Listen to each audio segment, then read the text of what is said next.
मौजूद हैं आलम इस्लाम के मुमताज़ मुफक्किर, मुमताज़ दानिश्वर, मोहतरम जावेद अहमद गामदी साहब। गामदी साहब अस्सलाम वालेकुम। वालेकुम अस्सलाम। गामदी साहब, सबसे पहले आपका बहुत शुक्रगुजार कि आपको ज़हमत देते हैं और आप आते हैं हमारे प्रोग्राम में। कम से कम टेलीफोन ही पर हम आपसे मुस्तफ़ीद होते हैं। आज का गामदी साहब प्रोग्राम का मौजू ये है कि हुज्जियत हदीस सल्लल्लाहु अलैहि वसल्लम। पहला सवाल मैं रखूंगा आपकी खिदमत में, सिंपल सा सिर्फ ये कि क्या हम कौल रसूल को माखज़ दीन मान सकते हैं? हमारे लिए मानना लाजिम है। मान सकते हैं कि क्या मानी?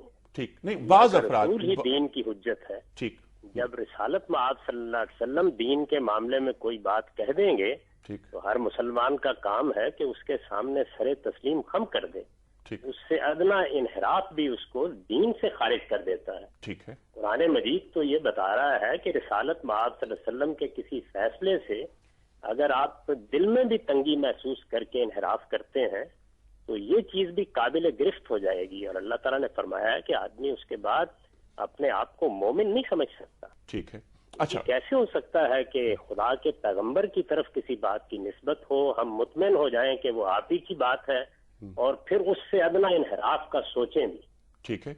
अच्छा, अब यहाँ पर एक बहुत अच्छी बात आपने फरमाई कि ज़ाहिर है कि हम कौल रसूल मकबूल सल्लल्लाहु अलैहि वसल्लम से इनहराफ का सोच भी नहीं सकते और हमें मुमकिन ही नहीं है, वो दायरे ईमान से हम बाहर चले जाते हैं। लेकिन कुछ सवालात उठते हैं हमारे पास मुख्तलिफ नशिस्तों में, मुख्तलिफ महफिलों में, और जो हमारे दानिश्वर हैं, मुफक्किर हैं बड़े, वो तक ये बात कहते हैं कि साहब हम हदीस रसूल मकबूल सल्लल्लाहु अलैहि वसल्लम को वही का दर्जा नहीं दे सकते, हम उसे माखज़ दीन नहीं समझ सकते क्योंकि ये एक जन्नी चीज है।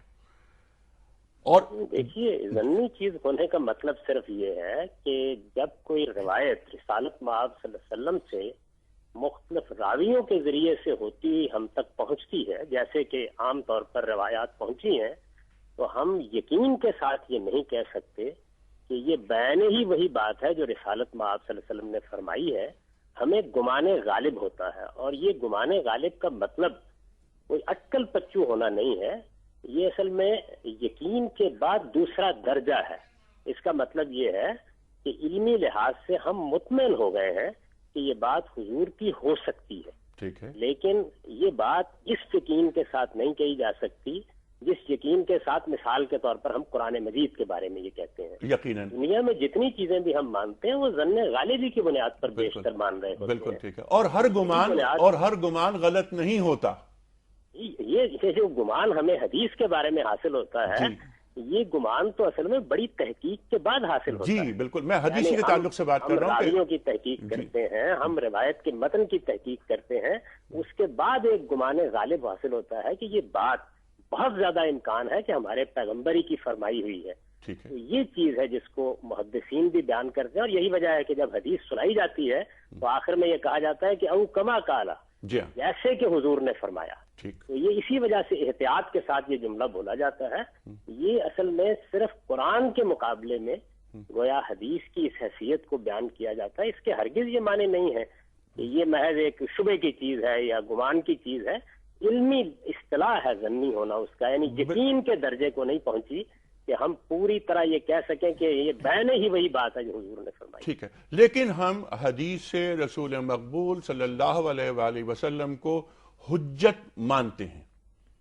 हुजूर सल्लल्लाहु अलैहि वसल्लम हुज्जत है। तो जब आपकी तरफ किसी बात की निस्बत पर इत्मीनान हो गया तो फिर उसके बाद उसकी हुज्जत से इनकार कैसे कर सकता है? सुभान अल्लाह। अच्छा, ये अब आखिरी सवाल आपकी खिदमत में गांधी साहब ये है कि क्या कुरान फहमी हदीसों का मुताला किए बगैर मुमकिन है?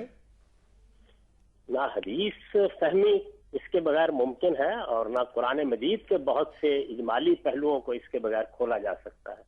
देखिए, कुरान मजीद में उस जमाने की तारीख बयान हुई है, कुरान मजीद में वाकयात की तरफ इशारात किए गए हैं। मतलब कुरान मजीद ये कह देता है कि बदर के मौके पर ये हुआ, तो जाहिर है कि उसकी तफसीलात हमें कहाँ से मिलेंगी?